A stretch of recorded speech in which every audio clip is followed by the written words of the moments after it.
Secara umum, salah satu manfaat atau pentingnya kita belajar sejarah itu kata Allah di surat Hud ayat 120 yang tadi saya baca adalah manusabbitu bihi fuadak, meneguhkan hati. Kalau bahasa saya kemarin, mempertajam nalar. Itu salah satu tujuan belajar sejarah, mempertajam nalar. Jadi ketika kita melihat sesuatu, kita itu bisa langsung menyimpulkan. Kenapa? Karena yang kita lihat itu bukan sesuatu yang baru. Udah pernah terjadi dan udah ada hasilnya. Jadi nggak buat kita jadi kayak masih kagok gitu, nih apa. Nggak ada pertanyaan nih apa, karena itu udah pernah terjadi di masa lalu dan bukan sekali, berkali-kali dan sudah ada hasilnya. Sehingga kita langsung bilang, wah ini kayak yang dulu nih. Beda kan? Ini tuh kayak yang dulu, oh berarti gini. Artinya orang yang banyak membaca sejarah seperti orang yang hidup bukan 60 tahun. Tapi ribuan tahun, orang yang banyak pengalaman pastinya nggak akan terlalu blank dalam melihat hal-hal yang terjadi dalam kehidupan dia. Beda sama misalnya anak kecil ngelihat sesuatu kan dia kayak baru pengalaman pertama kan, masih nyoba-nyoba. Oh nanti gini hasilnya, oh gitu hasilnya. Itu anak kecil karena dia hidup baru belasan tahun. Beda sama orang yang udah 60 tahun. Nah kata kakeknya atau kata ayahnya, kamu jangan gini supaya kamu gitu. Kenapa? Kakek atau ayah udah ngalamin. Ternyata ada yang lebih panjang usianya daripada 60 tahun. Siapa?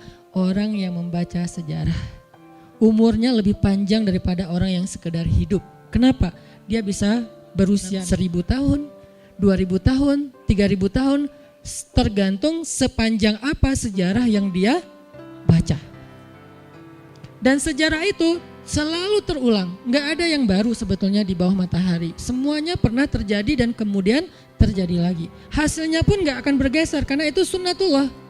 Selalu kayak gitu. Siapa yang taat kepada Allah, siapa yang mengikuti jalannya petunjuk Allah, maka dia akan kesini hasilnya. Siapa yang mengingkarinya, maka kesini hasilnya. Itu udah jadi sunnatullah dalam sejarah kehidupan di dunia. Bukan hanya sejarah kehidupan kita, termasuk jin sebelum kita. Sehingga siapa yang membaca sejarah, hobi membaca kisah, membaca sirah, berarti umurnya bukan 60 tahun. Umur saya sekarang misalnya 30-an sekian tahun. Kalau saya baca sirah Nabi, berarti umur saya 1430-an tahun lebih. Atau 1400 tambah sekarang misalnya jadi sekitar 70-an tahun. Itu usianya. Kenapa? Saya baca sirah Nabi, saya baca sirah sahabat, saya baca sirah Bani Umayyah, saya baca sirah Bani Abbasiyah, saya baca sejarah Bani Utsmani, saya baca sejarah Bani Fatimiyah, saya baca tentang perjalanan kaum muslimin di Eropa misalnya, dan segala macam. Makin banyak baca sejarah Islam yang tua banget, yang udah 1400 tahun itu, berarti semakin panjang usia kita. Seperti orang yang sudah hidup ribuan tahun, artinya dia punya pengalaman yang banyak. Pengalaman itu membentuk pola pikir. Pola pikir itu menjadi guidance dia dalam mengambil sikap terhadap kejadian-kejadian dalam kehidupan dia. Itu pentingnya sejarah. Sehingga kalau ada orang yang masih bingung, kenapa ya? Pertanyaan itu berarti pertanyaan yang jarang baca sejarah. Kenapa ya umat Islam kayak gini? Kenapa ya kita kayak gini? Kenapa ya kita susah bangkit? Kenapa ya kita, dan segala macam. Pertanyaan kenapa? Karena dia kurang analisa. Memang kita tetap butuh menganalisa realitas yang membaru. Tetapi semua itu tidak akan lepas dari pola kejadian sejarah. Hanya dia secara detailnya ada hal-hal yang memang baru. Tapi secara garis besarnya itu tuh pernah terjadi. Baik dalam kasus personal, keluarga, bahkan bangsa. Dalam kasus personal, kasus pribadi kita, atau dalam kasus keluarga kita, atau dalam kasus bangsa kita, adegan kolosal bangsa kita, itu tuh pernah terjadi. Sehingga ketika terjadi lagi, orang yang hidup dalam sejarah, dia gak akan heran.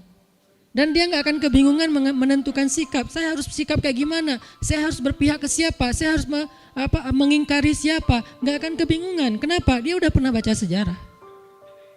Tapi orang yang kehilangan akar sejarah, kata banyak pembicara ya, maka dia kehilangan referensi bersikap. Bahayanya orang yang kehilangan akses sejarah, maka dia kehilangan referensi bersikap. Sehingga dia nggak tahu lagi apa yang membuat dia harusnya pride, yang membuat dia bangga, kemudian pede, kemudian visioner, Karena dia nggak punya lagi referensi tentang itu di dalam kehidupannya. Nggak ada referensi, nggak ada sejarah.